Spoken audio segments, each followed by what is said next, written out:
थी, जिसको लेकर हर कोई हैरान है कि आखिर इतना बड़ा आयोजन इतने सफल तरीके से कैसे हो सकता है। लेकिन योगी सरकार की प्रतिबद्धता, जिस तरीके से उनकी व्यवस्था को लेकर बातें सामने आई थी, वो कहीं ना कहीं सच साबित होती हुई नजर आ रही हैं।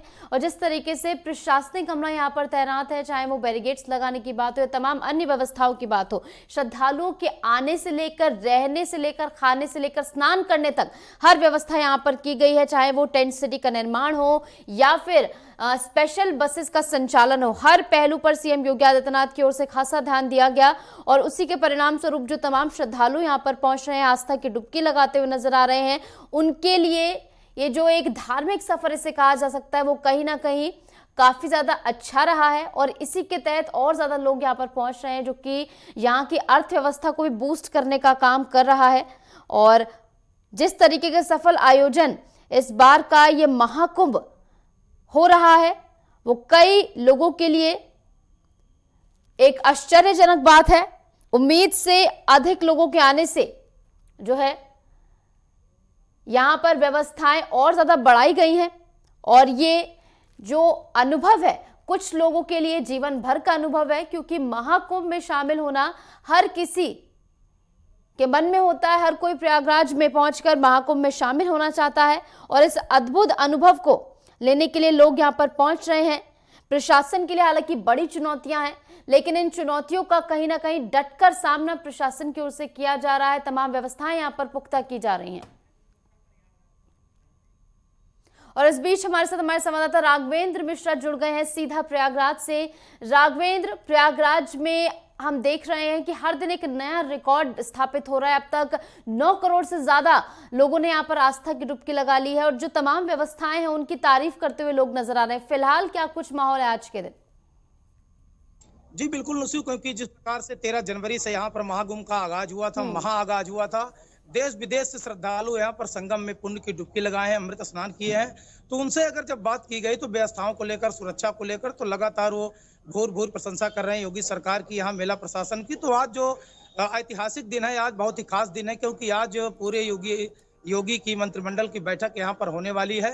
लगभग 12 बजे आज जो है बैठक शुरू होगी और कई ऐतिहासिक फैसले लिए जाने के भी संकेत प्राप्त हो रहे हैं। योगी आदित्यनाथ लगभग 11:30 बजे यहाँ पर पहुंचेंगे, संगम नगरी पहुंचेंगे और 12 बजे से 1 बजे तक 1 घंटे का उनका बैठक करने का जो है प्रावधान निश्चित किया गया है। तो इस बैठक में कई ऐतिहासिक फैसले या कई प्रस्तावों पर मुहर लगने की संभावना है।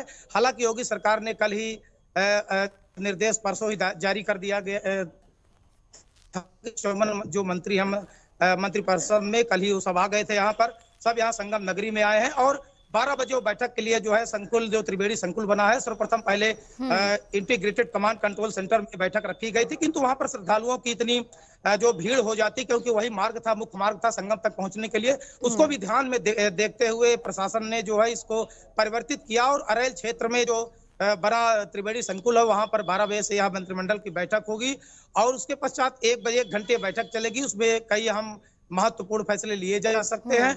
1 बजे के बाद वो मीडिया को ब्रीफिंग करेंगे और इसके पश्चात मंत्रिमंडल के साथ योगी खुद जो है संगम स्नान करेंगे, पुण्य की डुबकी लगाएंगे, गंगा की पूजा अर्चना करेंगे।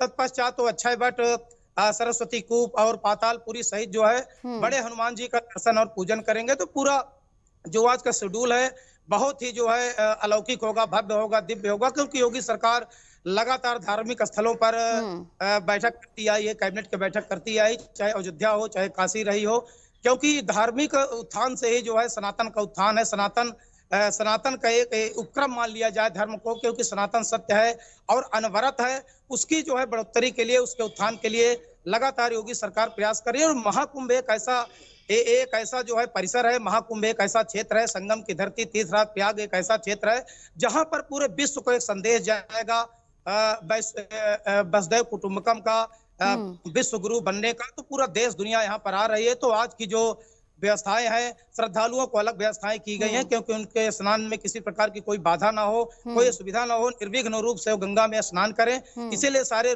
जो है उनके लिए सुलभ कर दिए गए हैं। योगी कैबिनेट की जो बैठक होनी है रेल क्षेत्र में, संगम के दूसरे छोर में होनी है। तो आज ये बैठक 12 और बजे से इसी शुरू बैठक होगी। पर सबकी नजरें राघवेंद्र टिकी हुई हैं। धार्मिक जोन प्रस्ताव पर सबकी नजरें हैं और उसी के अलावा बताया जा रहा है कि और भी कई ऐसे प्रस्ताव हैं जिन पर मुहर लग सकती है। तो कौन कौन से वो प्रस्ताव है और किस तरीके से जनता से वो जुड़े हुए हैं? जी बिल्कुल, जिस प्रकार 2019 में अर्ध कुंभ में यहाँ पर बैठक हुई थी, 29 जनवरी को कैबिनेट की बैठक हुई थी, उस पर भी मेरठ से लेकर प्रयागराज तक गंगा एक्सप्रेसवे और कई अन्य प्रस्तावों पर जो है मुहर लगी थी। और बुंदेलखंड एक्सप्रेसवे जो बांदा से लेकर चित्रकूट तक बन चुका है, इस बार उसको भी बढ़ाने का, चित्रकूट से लेकर प्रयागराज तक प्रस्तावित करने का भी मूड है, पूरे योगी सरकार का मूड है। इसके साथ ही साथ गंगा और यमुना पर, क्योंकि 6 वर्षों में अर्धकुंभ और 12 वर्षों में लगातार ये अनवरत चलता रहेगा, महाकुंभ की जो प्रक्रिया है लगातार चलती रहेगी, तो यहाँ पर भीड़ प्रबंधन को लेकर भी यमुना पुल और गंगा पुल पर नए पुल, नए सेतु के निर्माण के लिए भी प्रस्ताव पारित किया जा सकता है। साथ ही साथ जो चित्रकूट है, वाराणसी है, अयोध्या है, प्रयागराज है और विंध्याचल है, क्योंकि ये धार्मिक स्थल हैं, मुख्य रूप से धार्मिक स्थल है, 5 जिले, इनको भी तीर्थ सर्किट बनाने का भी प्रस्ताव पास किया जा सकता है। इसके साथ ही साथ अन्य विकास की जो योजनाएं हैं प्रयागराज की, उस पर भी मोहर लग सकती है। ये 1 घंटे की बैठक में तो कई जो है ऐतिहासिक फैसले आज प्रयागराज की धरती पर होने वाले हैं, महाकुंभ नगर में होने वाले हैं और संगम नगरी में होने वाले हैं। इसको लेकर काफी जो है प्रदेश की जनता को नहीं बल्कि जो है पूरे देश को ये अभिमान होगा, ये नजरें हैं ये आज के कैबिनेट बैठक को लेकर। तो सारे मंत्रीगण कल ही यहाँ पर उपस्थित हो चुके हैं। तो मुख्य रूप से जो धार्मिक आयोजनों को बढ़ावा देना है, धार्मिक तीर्थों को बढ़ावा देना है, क्योंकि योगी सरकार एक खुद संत हैं, खुद सनातन परंपरा से आते हैं, तो सनातन की संस्कृति को शिखर तक ले जाने के लिए, क्योंकि देखा गया है आदिकाल से लेकर चिरकाल से अपना जब भारत विश्व गुरु था तो सनातन के बल पर ही था। सनातन संस्कृति अक्षुण्ण है, अचर है और जो है निरंतर अबाध गति से चलने वाली एक सत्य की प्रक्रिया है।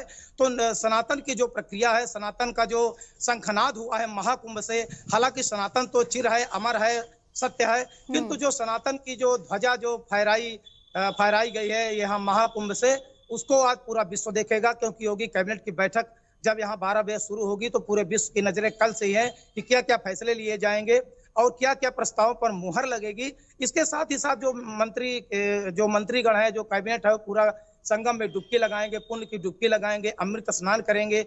इस पर भी विपक्ष ने जो है हमला बोलना शुरू कर दिया है कि अगर पुण्य की डुबकी लगाते हैं तो सत्य का अनावरण करें, सत्य के पथ पर चलें, गंगा माँ उनको जो है बुद्धि प्रदान। ये तो जो है विपक्ष की जो है ये बातें रहती हैं, वो जो है बार बार जो है आरोप प्रत्यारोप से सत्ताधारी पार्टियों को घेरता रहता है। किंतु यहाँ पर जो दिव्य और भव्य जो कुंभ का आयोजन हुआ है, जो यहाँ की व्यवस्थाएं रही हैं, जो यहाँ की दिव्यता है, भव्यता है, जो अलौकिकता है, वो अपने मायने में ही खास है। क्योंकि केवल जो है वक्तव्यों से नहीं, केवल बातों से नहीं, क्योंकि कहा जाता है कि वाग मंजरी सद्दक झरी केवल विद्वान कौतुकम, क्योंकि शब्दों का जो माया जाल होता है, जो वाक्य विन्यास होता है, वो केवल विद्वानों के कौतुक के लिए होता है, खेल के लिए होता है। तो राजनीति के जो धुरंधर हैं, जो विपक्ष है, जो अखाड़े हैं, इनको शब्द विन्यास से या शब्दों के माध्यम से जो है इसको पोषित नहीं किया जा सकता या इसको जो है आलोचित नहीं किया जा सकता। क्योंकि कुंभ की दिव्यता और भव्यता अपने आप में एक अलौकिक है।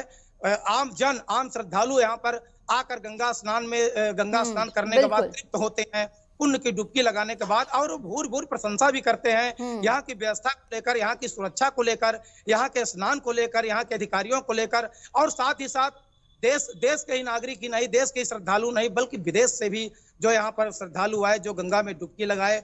योगी सरकार और मोदी सरकार की उन्होंने बहुत ही बड़ी प्रशंसा की।